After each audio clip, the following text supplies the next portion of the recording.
Alright, so this is just We the People News, not attorney, not giving legal advice, okay? It's educational purposes only, okay? And we just never look straight forward. We always look around us, be able to protect ourselves by any means necessary. And knowledge is power, people. Understanding or overstanding how we become what we are today. We yell out constitutional rights, but how little do we know if we waived the rights? Okay, and this is part of the reason why. This is going to be part one. Okay, and let's proceed forward.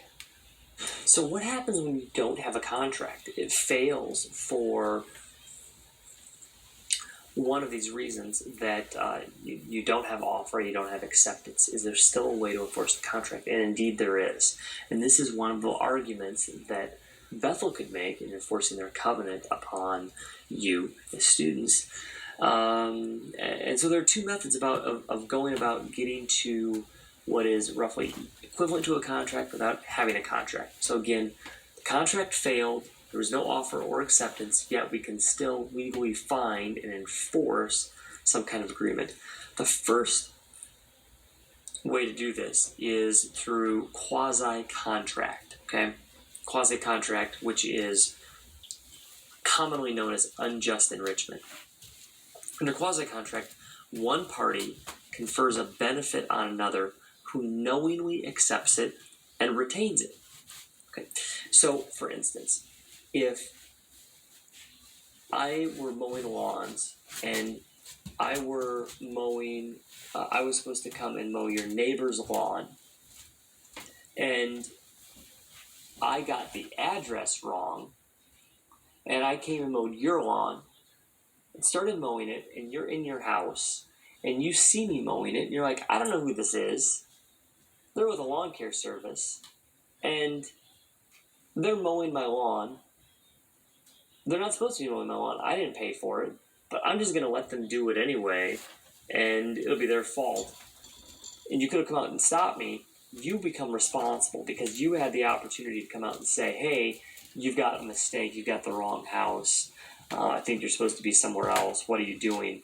You are, I am conferring a benefit on you, and you knowingly accept it and retain it, right? You had the opportunity to end it and correct the mistake. So these things happen. Actually, my sister lives in Colorado, and they were buying milk from a local dairy, kind of the old school, like, dairy delivery. They bring in glass bottles. Well, they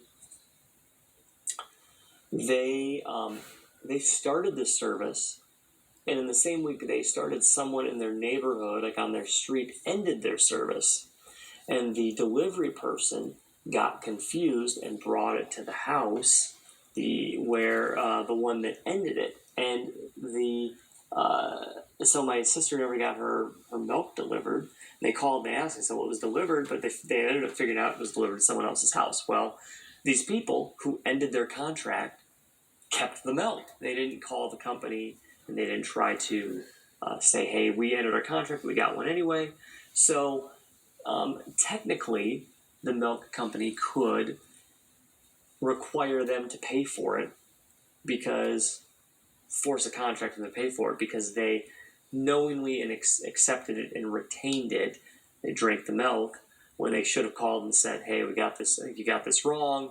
Was it supposed to go somewhere else? So these things happen now. I think this is the same way Bethel would enforce the covenant against you, because even though it's perhaps failed, or you signed it when you were 17 and it's not valid, you still know when you get to Bethel that there's a covenant, because they talk about it in Welcome Week, and you continue to accept the benefits of being in the Bethel community, and you retain it. So you are sort of, through quasi-contract, accepting it by staying in school, right? Even though that you're maybe that piece of paper is now void and unenforceable, the fact that you're still at Bethel and still participating in the community and going to class and learning there is we infer that you are accepting that covenant. The other method of enforcing something where there's no contract is called promissory estoppel. Promissory estoppel is where you rely on the promises of another even though there's no evidence of contract. So if I were offering you a job after graduation, said come on and work with me at Bedford, and you were maybe interviewing some other places, and I said, oh yeah, we'll hire you, just tell those other jobs no, you got something lined up here, we're great. And then you turn down several interviews, and you come and you ask me when to get started, and I say, sorry, we don't have any written contract, never signed anything yet, so I'm not offering you a job. You relied on my promise, reasonably relied on my promise, and because I said, oh yeah, you've absolutely got a job, that you turned down these other opportunities. And you could invoke promissory estoppel, and even though there was no written contract, you could say, well, it's like there was a contract because I relied on the statements that the promises, you relied on the promises that I made. So quasi-contract and promissory estoppel are tools we can use when there is a void or invalid or unenforceable contract to at least enforce something and get some remedy.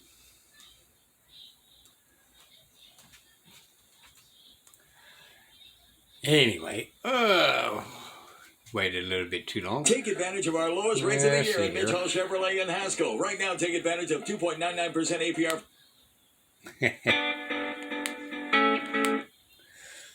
Okay. That's going to be part 1. And we're going to go ahead and record part 2 just to give a little bit of understanding how the government is treating us. Okay? Without our knowledge. Okay? Once again, what he explained is that, we actually knew these things, right? But the government is actually telling you got to do these things, and we did not know that we had an option. But they're still using quasi against us, even though we don't know about these things. So, in fact, even their quasi rules does not apply because we did not know.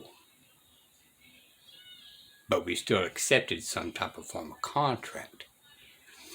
So it gets a little messy, but, let's go with finishing off on this, all right? Remember, people, never look straight forward. Always look around you. Keep your mind out of the box. All right? Till next time. Bye, y'all.